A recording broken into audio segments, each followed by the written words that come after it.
Constitutional Conversations is a series of discussions by America's leading scholars about the principles, framing, ratification, and implementation of constitutional government in the United States. This series is hosted by the James Madison Memorial Fellowship Foundation of Alexandria, Virginia.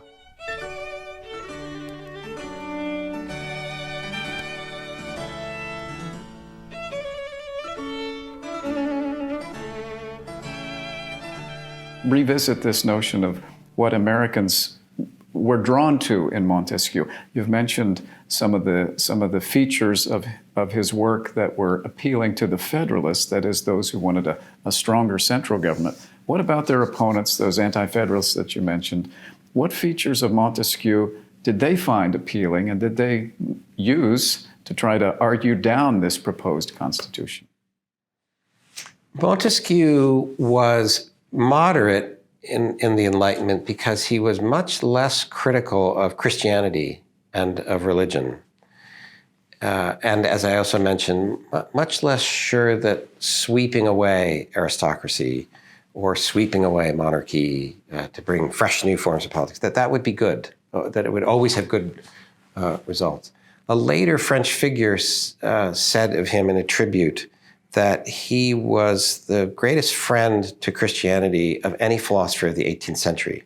Now, it's something of a backhanded compliment. There was a lot of, in the Enlightenment in Europe, including in France, a lot of criticism of Christianity, of the church dominating the state or the throne or the monarchy, and Christianity, especially Catholicism, is backward-looking.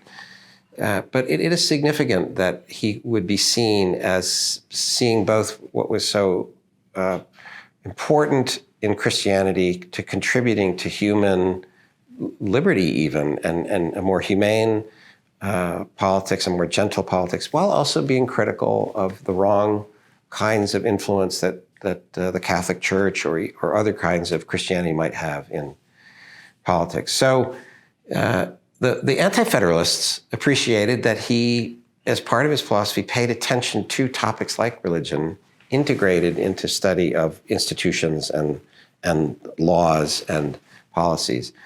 So what the Anti-Federalists appreciated in Montesquieu is that he thought about culture in relation to institutions and what we think of as politics more narrowly, including religion. And he had written in The Spirit of Laws about republics and the kind of civic virtue and civic education needed to have free citizens of free republics.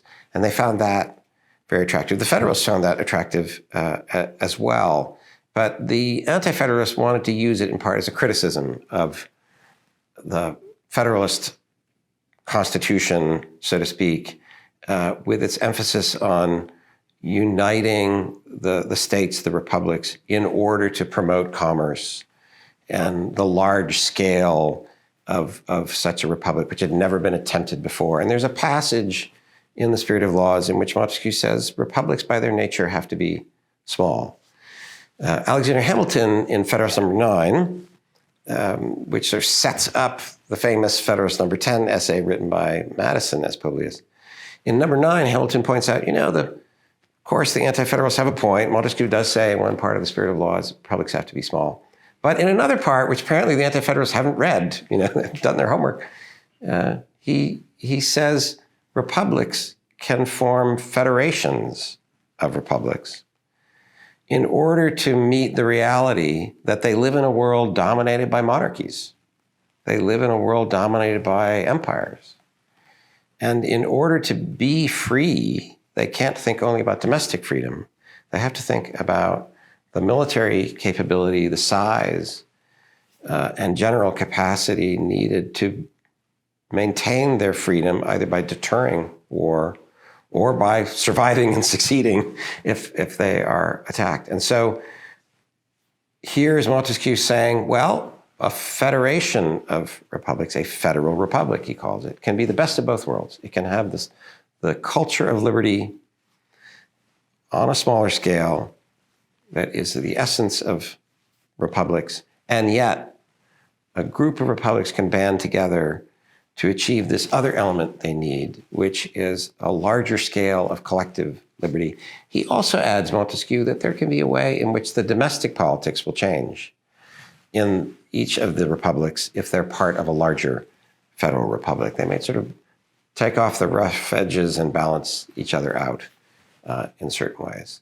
So again, as I was saying, the spirit of laws is so comprehensive and so balanced, and also, while having a lot of detail, also very general, that it makes sense that both Anti-Federalists and Federalists could say they were being truer to Montesquieu's spirit, or we ought to emphasize this element of Montesquieu's philosophy as more relevant to us here in America.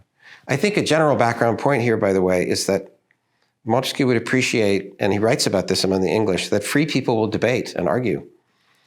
And so he would be flattered that he was so important, but also understand that even one philosopher can be interpreted in different ways, and Americans would argue about his influences. What free people do. We argue and we disagree.